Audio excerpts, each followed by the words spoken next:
Talk hang gliding anywhere in the world, and the name of Duncan is sure to be at the forefront of conversation. Rick Duncan of Charlestown has been in the sport for as long as he can remember, and his dream of being the best has come true. In early 1988, Rick won the World Freestyle Championship and followed up that result by capturing the World Hang Gliding title, something he had been seeking for 14 years. To cap off a great carnival, Rick helped the Australian team win the team's competition. In the Alps, and you're flying across snow-covered peaks, in the world of hang gliders. Spectacular flying, but most of the guys that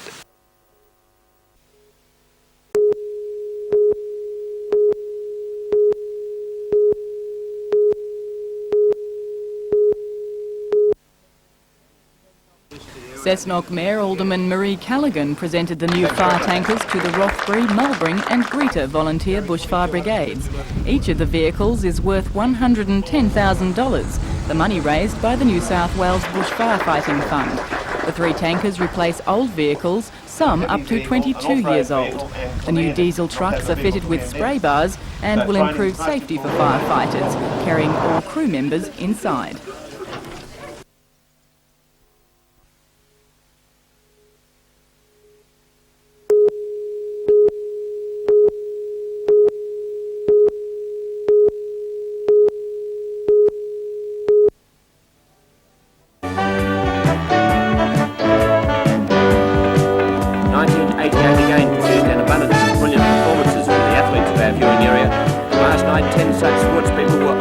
Being named as finalists in the NBN St George Sports Star of the Year award. And now, live from the studios of NBN Television.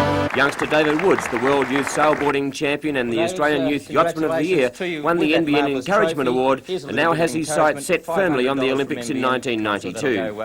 Including jockeys, swimmers, water skiers, flyers and tennis players, the talents on display were exceptional. It was up to the Minister for Sport, Recreation and Racing, Bob Rowland-Smith, to make the eagerly awaited announcement. And the winner of the 1988 NBN St George Building Society Sports Star of the Year award is Chris Lawrence.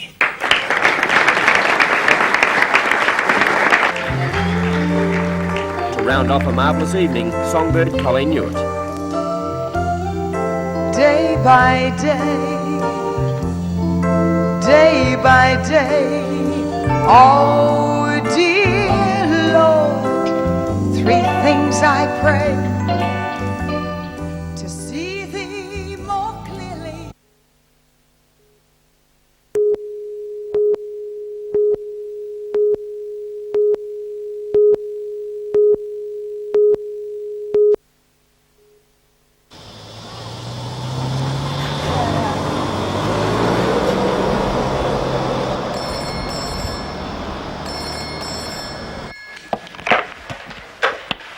Bob Brown. Bob, Gareth Evans. Oh, Gareth, greetings, how are you? Up until now, telephone links with Hanoi have travelled through Hong Kong or Moscow, but following an agreement signed in 1986, this has changed. In July 87, a direct link with Ho Chi Minh City in the south was established. Now, the same system links Australia with Vietnam's capital, Hanoi, in the north. This is a great privilege for me to participate with you on the first direct official telephone conversation between the capital of Vietnam and Australia. Senator Evans made the call as part of a diplomatic tour of Asia. Mr Evans, Peter Ryan from NBN News. I'd just like to ask you what this link-up means for the 2 countries. We've started through Ho Chi Minh City, we've now come to the capital. It means that obviously there's going to be direct, clear and easy communication, not only at a personal level, with so many Vietnamese people in Australia being able to communicate with their families and friends back here, but it also opens the way, I think, for a very spectacular increase in business communication, trade, investment. Senator Evans says the conversation was being amplified to 200 people in Hanoi. Let me just finish by asking you, I've been out of the country now for 4 or 5 days. How's the revolution going in Australia? Do the people still love us, comrades? Yes, they do, Gareth. Yes, they do.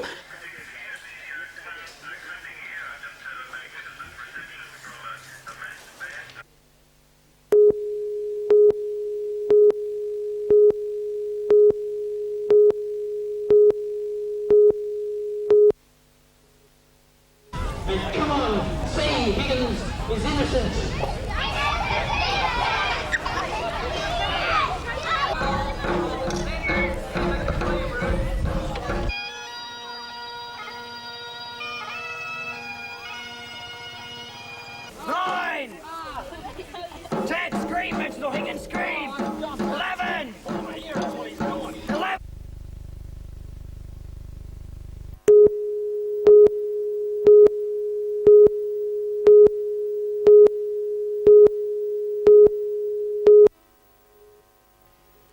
Muriel Smith, Dawn Mogan and Pat Merritt have scored a first for their club and for the Hunter region. This Kiwi trophy was presented to the state triples champions today and marks the first time in its 24-year history that a Hunter club has taken the honour. The ladies were joined by representatives of all 23 bowling clubs in the Hunter region for a few social games before 168 club members, executives and invited dignitaries sat down to a celebratory lunch. Muriel, a club member for 10 years, Dawn, a member for 11, and Pat, a relative newcomer of 9 years, showed their successful style. And their secret is simple. They say they all love the game and are not only compatible as a team, but are all good friends. They admit to playing sometimes 5 days a week.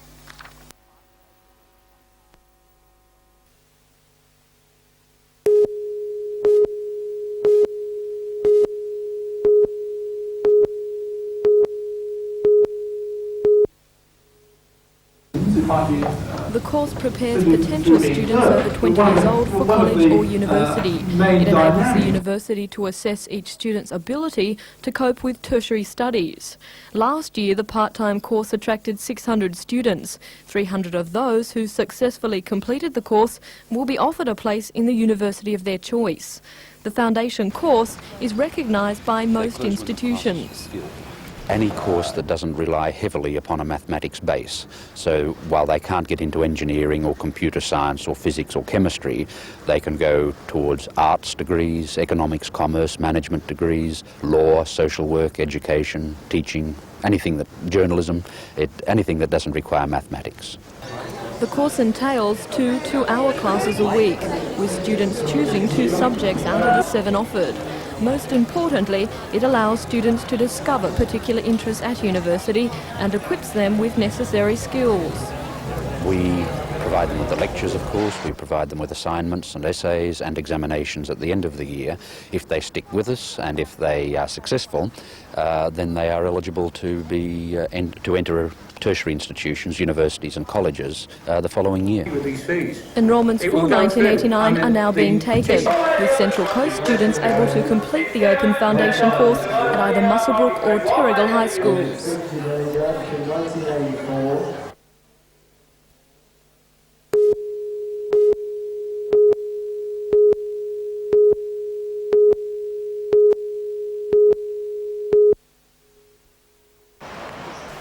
The Clough Report, as it is called, was commissioned by Energy Minister Neil Pickard following a public outcry over the effects of mine subsidence on properties in the Lake Macquarie and Central Coast areas.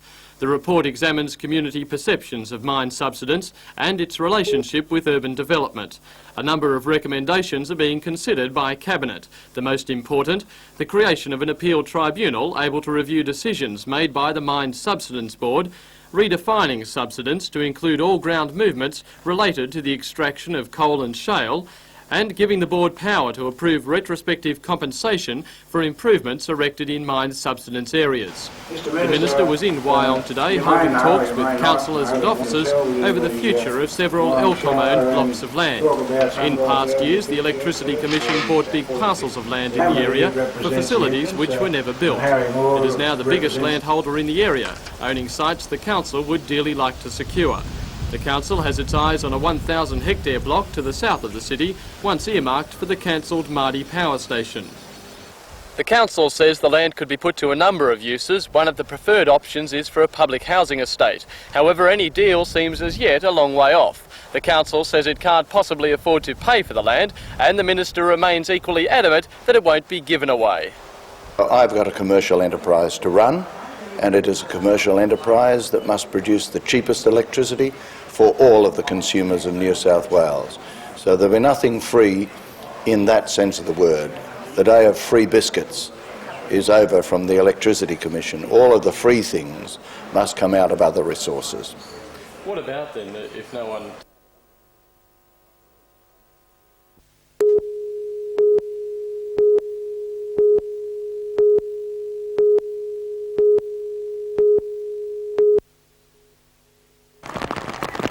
The regatta was almost a washout before it could officially begin. Heavy morning showers sent the first visitors and stall holders ducking for cover. However, organisers were confident the intermittent rain wouldn't ruin the day. There's lots of people coming down now and lots of stall holders coming in and saying, can we put up a stall please? And the sun's out at the moment, so it's looking promising. That confidence was later rewarded with sunshine and big crowds.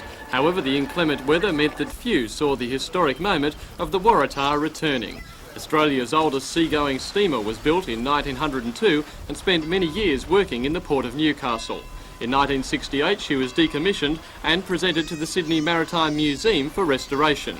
Her return to Newcastle fulfilled a promise made by the museum governor David Fippard 21 years ago. We promised that on its first trip after it was restored we would bring it back to Newcastle, that we weren't taking it from the people of Newcastle. The emphasis today was on the water, where an unusual variety of craft steamed or sailed. They ranged from the sleek Gretel II, Australia's 1970 America's Cup contender, to the elegant sail trainer Svanen. The port tugs were also determined not to be lost in the crowd. They put on a demonstration of firepower and harbour ballet. But the aquatic action wasn't limited to the port. For those not owning the real thing, a radio control and a good imagination make a reasonable substitute. However, the annual Coles to Newcastle race drew the spectators. 5 BHP teams entered the gruelling course. Lambton Colliery dominated in the first stage to be ahead in the demanding boardwalk. However, tragedy struck in the canoeing section, giving the Kooragang Coal Loader team and West Wallsend Colliery the break they needed. West Wallsend held off strong challengers to take out the race and be declared this year's champions. Events on the harbour foreshore continue tonight and tomorrow.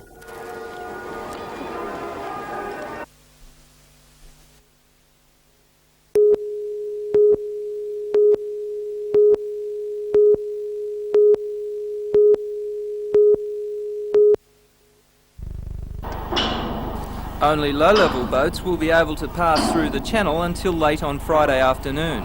The bascule spans or lifting spans will be erected this week. The Transfield Company had planned to do this work before Christmas, but with extra boating activity over the holiday period, it was postponed till today. $7 million has been spent on the bridge, but when finished there is still more work to be done. After that, the authority itself has to finish off the approach works, and more particularly the northern approach, still some outstanding work. We're hopeful at this stage that by the middle of '89 there'll be traffic using that bridge. $8 million is to be spent on the approaches to the new bridge, which has been a subject of controversy for the last decade. Peter Ryan reporting for NBN News.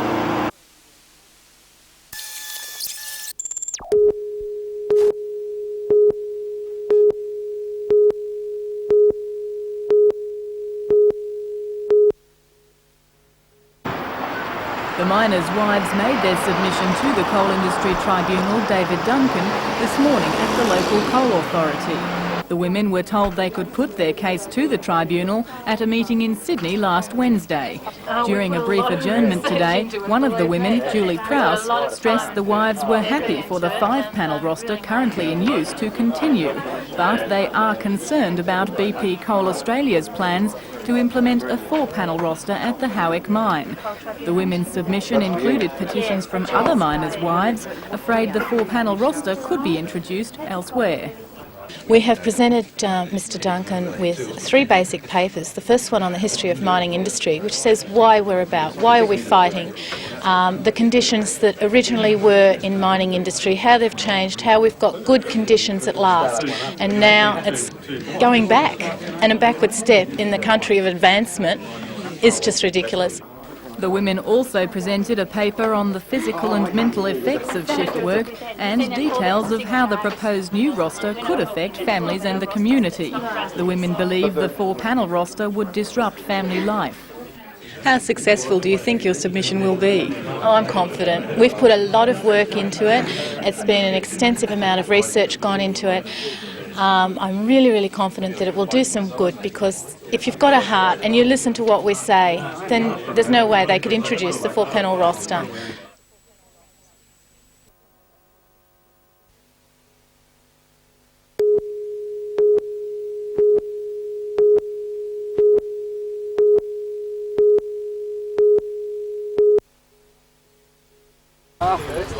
Police responded to the call with a show of force. 2 squads of special weapons officers, a police dog and collier joining the search. It's alleged the man demanded the showdown after the violent assault of a 19-year-old girl at a party in Belmont late last night. After combing the point for several hours, police were called to another site opposite the Belmont Hospital following a confirmed sighting. Police say the man they're hunting is a lifelong resident of the area and has an intimate knowledge of the surrounding bushland. Although it's not known whether he's carrying a firearm, it's understood he is an experienced shooter. This time the dog picked up a scent and police became confident of an arrest. We have the area contained and we are going, the SWAS and the helicopter plus our police dog will be going and do another sweep of the area. To their frustration, the trail once again went cold and the manhunt was scaled down. About an hour later, a 35-year-old man was arrested at nearby Spinnaker Ridge by a Belmont General Duties wagon. He was still being questioned by Belmont detectives late this afternoon. I'm Tom Hilston for NBN News.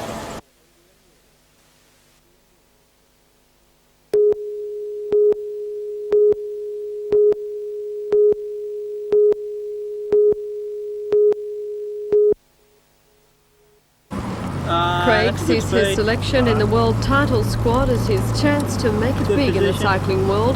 Over the next 5 months, he'll be rubbing shoulders with the best as the squad prepares for the grueling 100-kilometre team time trial.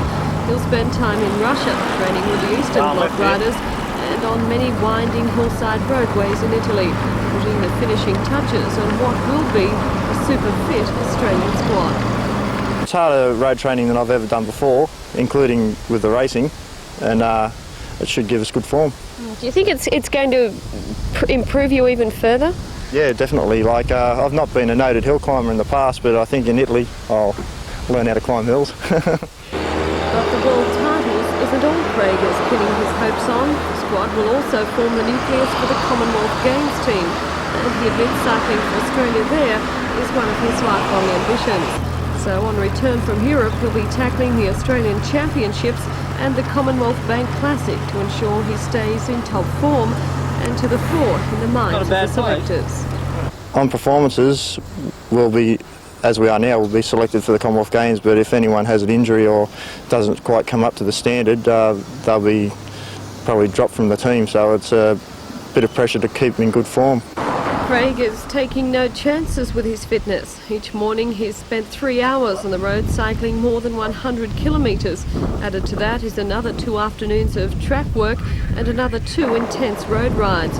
As a result, he says he's fitter than ever before and believes the Europe trip will put on the finishing touches to give him the experience and the success to fulfil a lifelong ambition, to ride for Olympic gold. Tracy Reid reporting for NBN News. You ride over.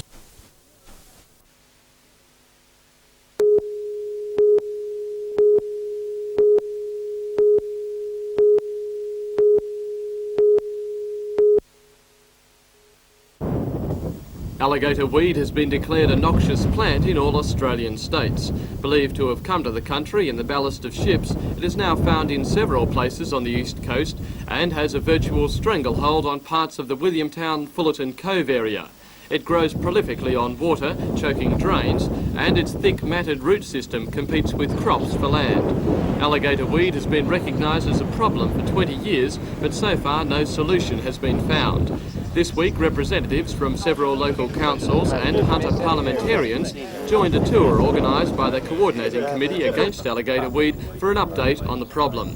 They visited a CSIRO site at Williamtown, where that organisation has been testing chemical control methods with limited success. The CSIRO program has only 18 months to go before funding runs out, and as yet no real solution is in sight. One of those who believes the problem should be given a higher priority is member for Port Stephens, Bob Martin. Alligator weed covers more than 1,000 hectares and affects 300 landholders in his electorate. Well, as soon as we can get some little way down the track, we'll be lobbying the state and Commonwealth governments to make sure the funds are continuing, because this is a very serious problem, and if it spreads into areas like the Murrumbidgee irrigation area, well, then we're into big trouble. Although the weed has been confined to areas in the Lower Hunter, District Agronomist Neil Griffiths says unless a control is found soon, it is just a matter of time before it spreads further. Last year there was a small amount found at Maitland. Now if that hadn't been detected and we hadn't controlled it, it may easily have spread further, get onto the river flats up there, and it could start to become very, very costly to agricultural industries in the valley. Although this is one of the worst affected areas in the state, many people consider alligator weed to be an overrated problem, as here it affects only low-yield agricultural country. However, the big fear is that as long as alligator weed exists here, it could be spread into the river systems in the west of the state, and the consequences of that would be disastrous. That's sort of a bit mind-boggling, the cost. If it gets into the irrigation areas, it could virtually, I guess, wipe out rice growing in the MIA. You've got all the northwest irrigation, the cotton industries, all the other irrigated grazing and cropping could all be affected. The state government is not underrating the problem. Under new legislation, anyone transporting soil, turf or hay from alligator weed infested areas faces fines of up to $1,000. Although it has flowers, the seed doesn't germinate. Instead, alligator weed reproduces through nodes in its stems and roots. For that reason, it is also now an offence to move machinery from infested areas without first thoroughly washing it down and having it inspected by council officers. As practical, I guess. We realise it's very difficult to get little bits out of tracks of bulldozers and things like that. So what we're expecting is that people make an effort and wash the machine down as best they can. Then we're suggesting that they spray any moving parts that may have been affected by the weed with some diesel and leave it sit overnight, and that should hopefully get to and stop any of the little fragments that they haven't been able to wash out and don't realise that they're there. It gives us a second chance. If they do that, that's as much as we can expect. All right, what do landholders do then if they find some alligator weed on their property? Well, the ones that we'd particularly like to hear from is anyone that sees a plant that they think might be alligator weed, and alligator weed only has a white flower. There's a similar plant with a yellow flower which doesn't cause the same problems. But any of these new infestations, certainly report to New South Wales Agriculture and Fisheries officers or local council weeds inspectors, and we'll check them out. And what we'd like to do is stop those small new infestations spreading.